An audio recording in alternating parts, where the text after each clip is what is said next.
चला आज मी तुम्हाला बकऱ्याचं मटण कसं घालायचं ते मी तुम्हाला सांगते. त्याच्यासाठी मी कांदा घेतला आहे, लसूण, हिरवी मिरची, कढीपत्ता, अद्रक, टॅमॅटो, आगरी मसाला, हळद, कस्तुरी मेथी, धने पावडर, जिरा पावडर आहे, हा घरगुती गरम मसाला आहे, हा खडे मीठ आहे, हा अख्खा मसाला आहे. ह्याच्यात मी जिरं, मोठी वेलची, 3 छोट्या वेलच्या घेतल्या, दालचिनी घेतली, लवंग घेतल्या 3-4 आणि त्रिफळा घेतली.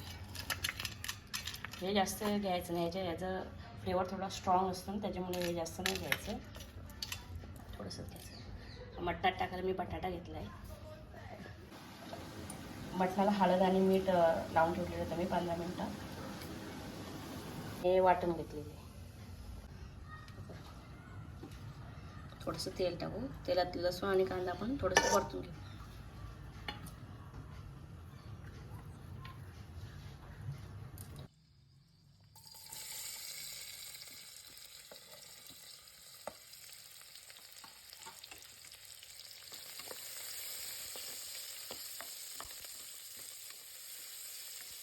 थोडासा आता आपण लसूण टाकू. मी लसूण जरा भरपूरच वापरते मटणाला. कांदा थोडा वापरते. कांद्यामुळे ना जरा गोडीत पण येतो. कांद्यामुळे गोड होतो मटण, त्याच्यामुळे मी लसूणच जरा जास्त वापरते. कांदा असं लाल झालेला आहे. आता टॅमॅटो टाकूया.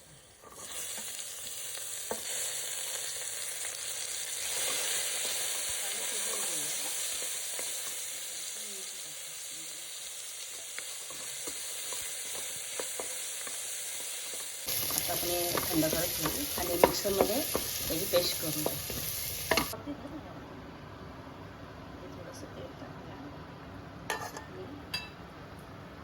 थोडंसं ही मटणातली मी चरबी काढून घेतली, ती टाकते, कारण त्याला ना तेल सुटतं.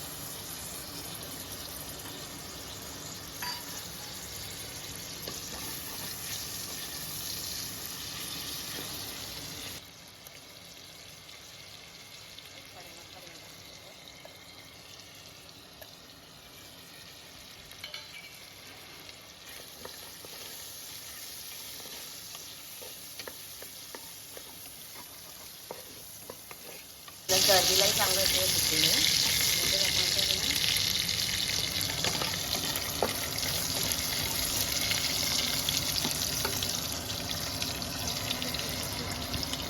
हे मिक्सरमध्ये केले कांदा लसणाचं वाटून हे टाकून.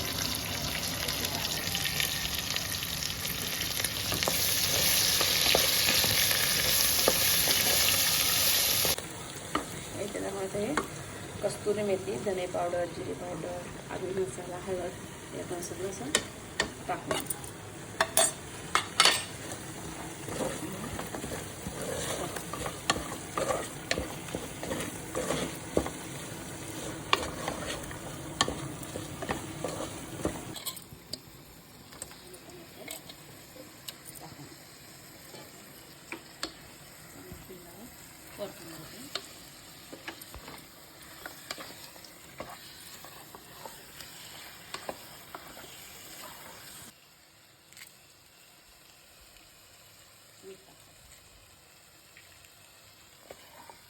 पण ठेवते, त्याचे पाणी वगैरे नाही ठेवत मी, नंतर गरम पाणी त्याच्यात टाकते. असं पाणी सुटलेलं आहे. गरम मसाला टाकून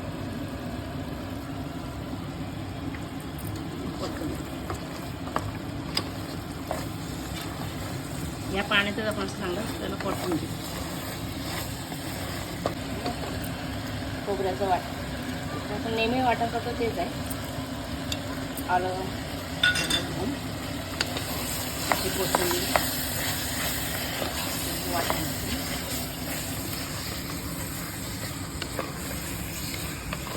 आलं आणि खोबऱ्याचं वाटण आता परतून घ्यायचं. ते टाकते. गरम पाणीच टाकायचं, नाहीतर मग मटण शिजायलाही वेळ लागतो, शिजणारी नाही टाईमला आणि चवही बिघडते. गरमच पाणी टाकायचं आहे. हिरव्या मिरच्या वरतून टाकायच्या, टेस्टसाठी टाकायचं, किती चांगलं. आणि अद्रक, आणि कढीपत्ता मी ठेचला आहे तोही मी वाटून टाकते. याच्यानं चांगली टेस्ट येते वाटून टाकली.